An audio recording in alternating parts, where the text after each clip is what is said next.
Le plaisir est pour nous de vous retrouver dans le cadre de cette grande édition du journal. Messieurs, dames, bonsoir et bienvenue dans cette grande édition du journal. Voici pour vous les sommaires.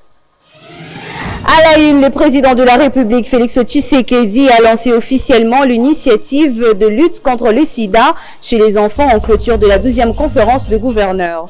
Et puis la RDC dispose désormais de ses productions pharmaceutiques dans le cadre de la lutte contre la tuberculose.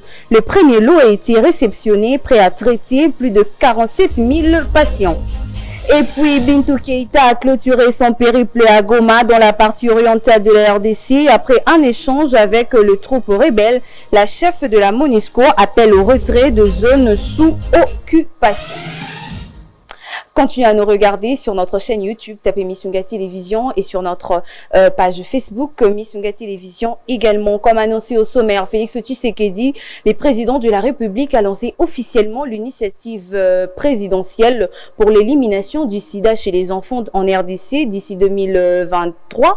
L'annonce a été faite le week-end dernier lors de la clôture de la 12e conférence de gouverneurs. Lionel Smith Ngolo pour les détails. Avant son allocution de clôture des travaux de la 12e conférence de gouverneurs des provinces, le chef de l'État a lancé officiellement l'initiative présidentielle pour l'élimination du sida chez les enfants en République démocratique du Congo d'ici 2030. Pour sa part, Félix-Antoine Tshisekedi Tshilombo s'est dit en être fier de cette initiative. Je suis profondément honoré de lancer ce jour l'initiative présidentielle pour l'élimination du sida chez les enfants en République démocratique du Congo d'ici à 2030. Ce moment solennel s'inscrit dans la continuité du thème de la 12e session de la conférence des gouverneurs, la santé comme facteur de cohésion nationale et de développement durable des provinces. Parfait. Sur ce, je proclame solennellement le lancement officiel de l'initiative présidentielle pour l'élimination du sida chez les enfants en République démocratique du Congo d'ici 2030. Rappelons que ce programme vise à garantir à chaque citoyen l'accès universel aux services sociaux de base. Il fait également écho aux engagements que le chef de l'État a pris lors de la réunion de haut niveau des Nations Unies sur le VIH en 2021. S'adressant aux gouverneurs des provinces investis désormais en qualité de présidents provinciaux des commissions de lutte contre le VIH-Sida, le président de la République a indiqué que notre pays ne sera plus toléré plus longtemps que des enfants naissent et grandissent avec le VIH. Rappelons que la santé était au cœur des travaux de la 12e conférence de gouverneurs où plusieurs partenaires traditionnels du gouvernement en préparent à ses assises. Le ministre de la Justice, Constant Mutamba, est livré officiellement à la justice. 320 des députés nationaux ont voté en faveur de poursuites judiciaires, 22 ont été contre et 12 se sont abstenus sur un total de 363 votants. C'était au cours de la plénière du dimanche 16 juin 2025 au Palais du Peuple. Celui-ci a été contraint de démissionner dans 24 heures pour être face à la justice. Commentaire Patrick John Mukengeshai. La fin est tragique pour le ministre d'État à la justice, Constant Mutamba, qui est désormais dans les collimateurs de la justice après que la Chambre basse du Parlement ait joué à la poste Pilate. Ainsi, au cours du vote dimanche dernier à la plénière, l'Assemblée nationale a autorisé les poursuites judiciaires contre Constant Mutamba, poursuites sollicitées par le procureur général et près la Cour de cassation. À cet effet, le ministre de la Justice est interdit de quitter le pays et est tenu de démissionner dans 24 heures qui suivent pour être face à cette justice. Selon les éléments qui constituent cette instruction, le détournement a lieu au moment où la somme a quitté les comptes du gouvernement vers un compte privé. À cela s'ajoute aussi le non-dépôt des documents à la DGCMP pour l'obtention de l'avis de non-objection. On évoque aussi le paiement effectué le 16 avril dernier de 19 millions de dollars américains dans un compte privé et non séquestré. La pression exercée sur la dame DG ad intérim pour l'autorisation spéciale. Il y a eu aussi l'absence d'autorisation du gouvernement ainsi que l'inexistence du bureau de la société Xion à l'adresse indiquée. Selon la justice, tous les éléments de détournement sont réunis et que ces derniers doivent être poursuivis. Et par cette même justice, vu tous les griefs portés à sa charge pour détournement de 19 millions de dollars américains alloués à la construction d'une prison à Kisangani dans la province de la Chopo.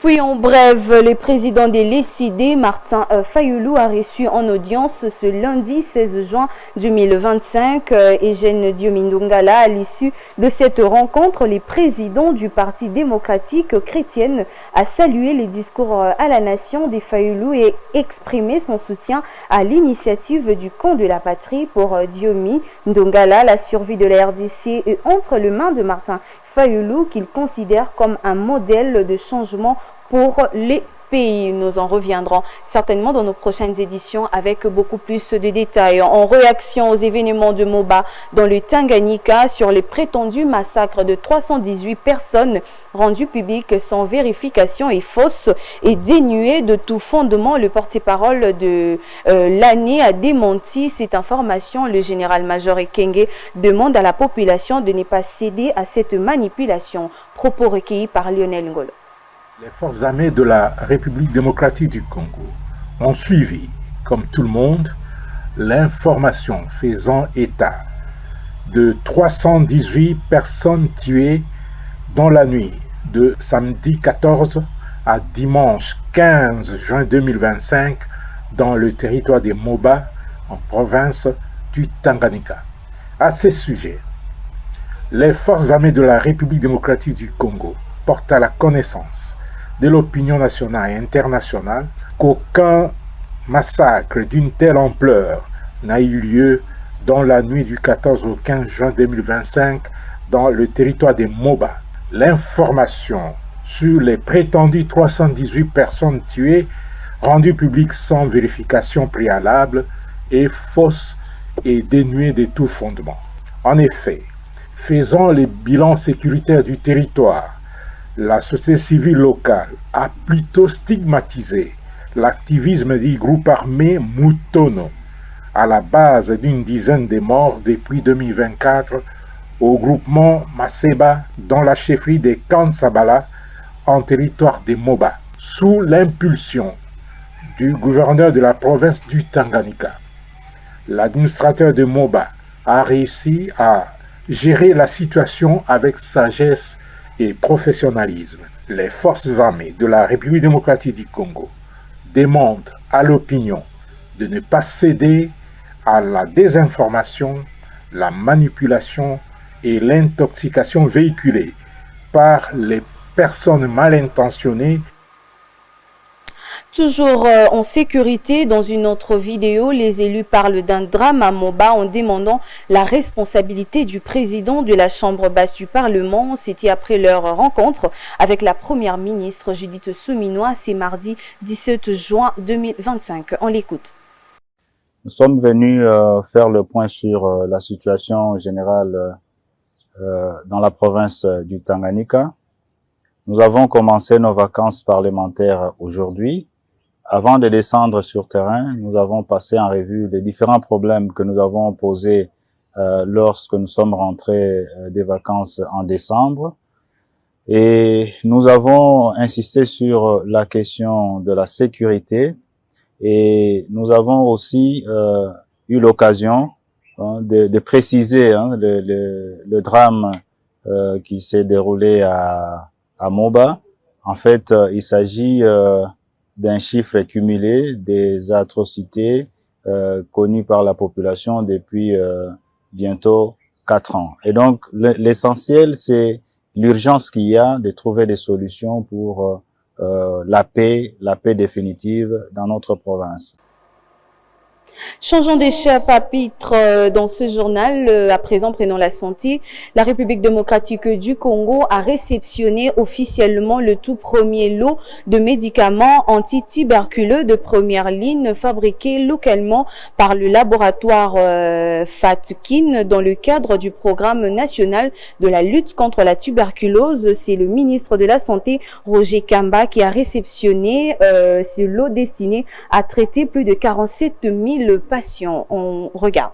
C'est conçu comme un tournant stratégique pour la santé publique congolaise. La République démocratique du Congo a officiellement réceptionné le tout premier lot de médicaments antituberculeux de première ligne fabriqués localement par les laboratoires, je cite, FATKIN, dans le cadre du programme national de lutte contre la tuberculose. Destiné à traiter plus de 47 000 patients répartis dans 13 provinces, ce lot symbolise une rupture importante dans la dépendance aux importations pharmaceutique. Pour le ministre des Tutelles, cela tombe comme une bonne nouvelle pour le Congolais. Nous sommes très fiers d'annoncer qu'on va avoir pour plus de 4700 patients pris en charge, d'ailleurs tous les patients qui nécessitent des médicaments de première ligne pris en charge par une production locale. Nous avons avec le chef de l'État cette vision de l'implémentation de la production locale et du développement de nos capacités à avoir de l'industrie pharmaceutique sur place.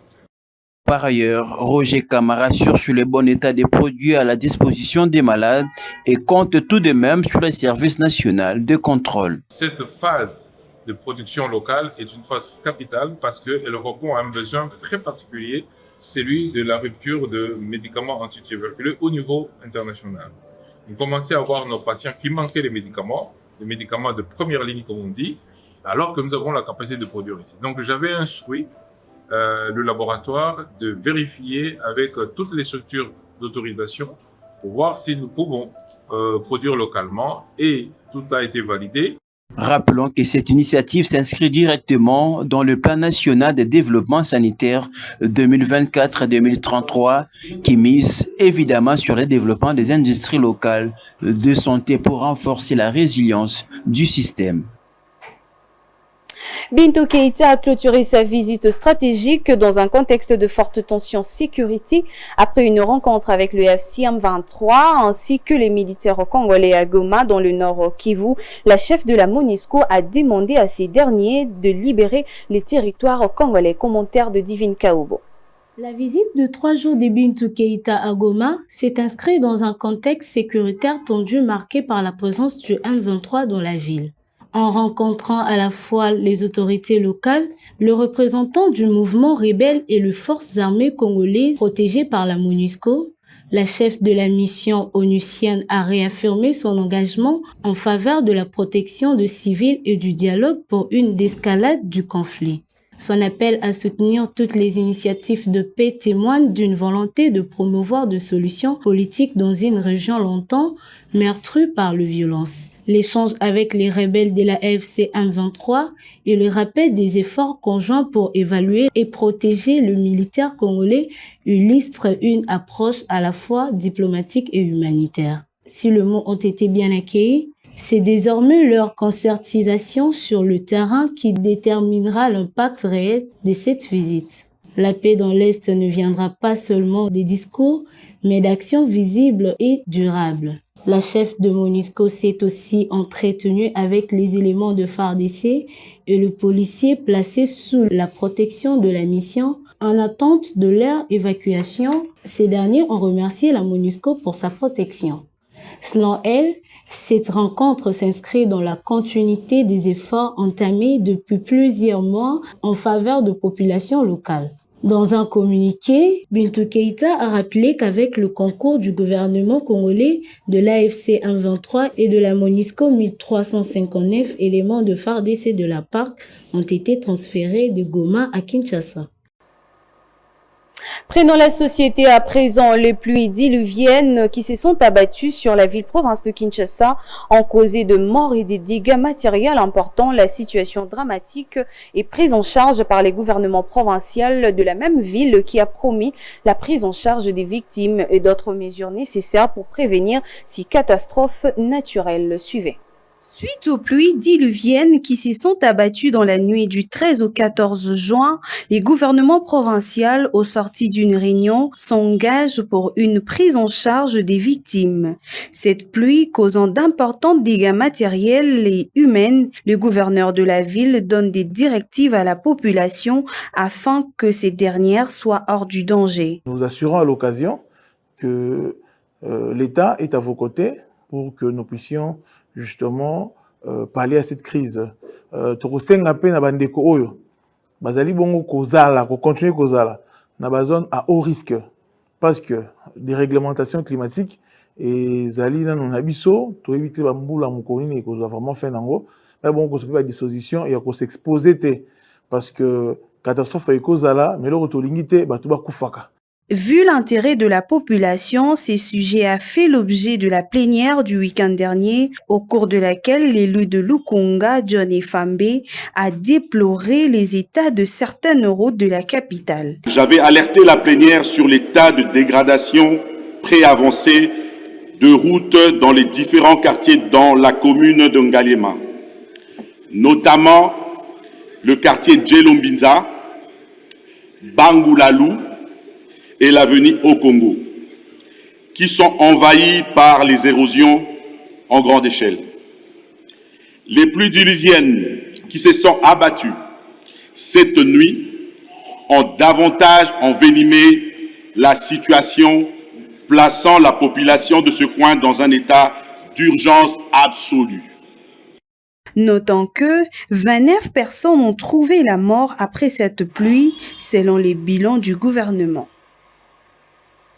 Toujours en société, on vous emmène cette fois-ci à Kimwenza, dans la commune de Mongafula, où les usagers de ces tronçons font face au délabrement très avancé de cette route malgré l'amélioration de cette contrée. Reportage de Christian Vicondé. Ici, nous sommes à la Cite Verte, dans la commune de Mongafula, précisément sur la route qui mène à Kimwenza, qui était autrefois impraticable, bloquée par les eaux stagnantes qui empêchaient les chauffeurs, taxis et motos de bien faire leur travail, obligeant à ces derniers de créer une route secondaire. Une situation qui a provoqué l'augmentation de prix de transport sur ces tronçons. Aujourd'hui revu à la baisse, à la joie de tous les usagers. Ah oui, vraiment, il n'y a même pas moyen de les cas, tu as disposer de solo et tout, on saleté avec ma classe. Là, c'est au moins ma cadame, c'est normal. Transport est normal, ma caméra est normal, mais non, si c'est ça ma cadame, tu vas juste baser le pot les cas, Autre effet, les immondices abandonnés sur la chaussée préoccupent cette vendeuse.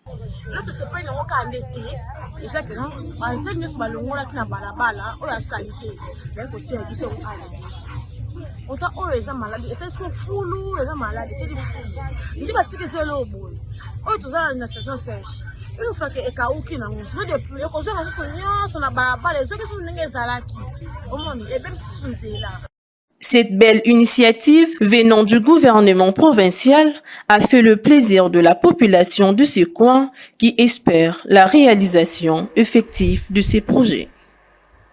Prenons cette information en bref. Interdiction totale d'entrée sur le territoire américain. Les gouvernements américains envisagent d'y ajouter 25 pays du continent africain sur le 36 pays. Pour question de sécurité, Washington souhaite que ces 36 pays remplissent quelques conditions de sécurité conformément aux décisions du gouvernement. Ces pays disposeront de 60 jours pour se mettre à la ligne. Nous en reviendrons avec nos spécialistes dans ce domaine. Pour clôturer cette édition du journal, deux journalistes de la RTNC, William Albert Okande et Marcella Monanteba, ont été interpellés la semaine dernière par le service de sécurité à la suite de propos tenus sur l'état d'insalubrité au stade de martyrs de la Pentecôte. Alors Lionel Smith Ngolo, chef des services de sport, pour en parler. Bonsoir Lionel. Bonsoir Divine, bonsoir à tous. Alors Lionel Smith Ngolo, qu'est-ce qu'on leur reproche à ces deux journalistes? On va faire la genèse de cette situation. On va remonter le temps. C'était lors d'une émission diffusée le lundi 8 juin 2025 à la radio-télévision nationale congolaise, en marge justement du match amical qui opposait la RDC à Madagascar. Les deux journalistes sur le plateau, d'ailleurs, qui transmettaient évidemment cette antenne, ont relevé quelques soucis avec l'insalubrité qui devient chronique au stade de martyrs de la Pentecôte. Juste après l'émission, ces deux journalistes ont été interpellés de manière arbitraire, il faut certainement les rappeler. Je vais rappeler Marcelin Monateba, qui est l'aide d'être interpellé, qui a été libéré la même soirée. Et ça n'a pas été le cas pour Willy Kandé, qui a été conservé justement par ce service de sécurité de Kinshasa. Lui a été conservé pendant quelques jours. Finalement, il a été libéré à ce jour, puisque les journalistes ont dénoncé ce qui était vrai et vérifiable. Je crois qu'on en parlera évidemment avant de terminer, l'état dans lequel se trouve le stade des martyrs. Et ça fait objet de cette interpellation. Et là, c'est touché évidemment au quatrième pouvoir qui revient à la presse, c'est touché à la liberté de la presse, omis justement à la cause du journaliste.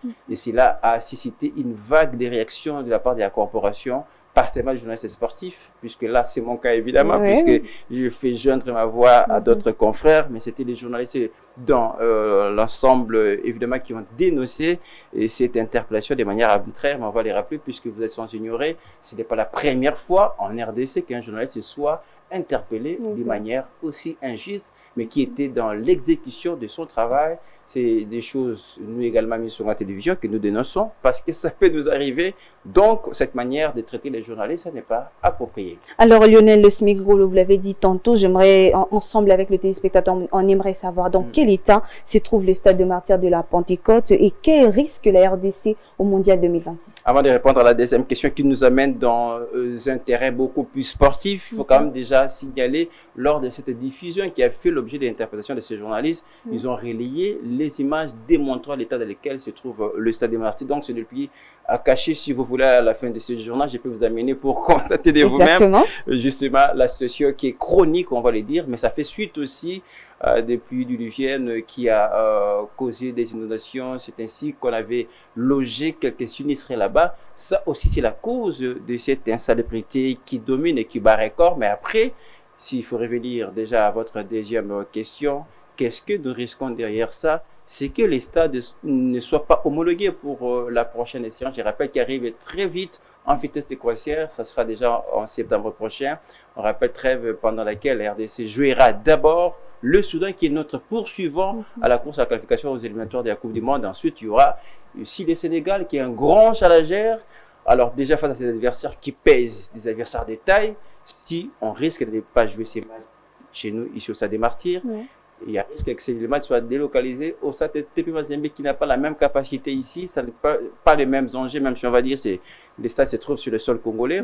Mais si ces stades-là aussi ne répondent pas en capacité de recevoir ces matchs, qu'est-ce qu'on va risquer? Peut-être c'est traverser à Brazzaville pour aller jouer ces matchs et déjà jouer ces matchs qui sera profitable et que ce soit sous les yeux de nos supporters qui vont remplir les stades, ne pas les jouer ici, c'est un manque à gagner. Donc, la RDC risque la non-homologation pour les éliminatoires à la prochaine Coupe du Monde. Merci beaucoup Lionel Ngolo Merci pour à ces vous, détails. Divine. Alors, je rappelle, c'était Lionel Ngolo, chef de service sportif des Missunga Télévision. C'est déjà la fin de cette grande édition du journal. Merci à toutes et à tous de nous avoir suivis. Merci à la chef d'édition, Divine Kaoubo, et au réalisateur Elohim Kankolong. On se retrouve très prochainement. Au revoir.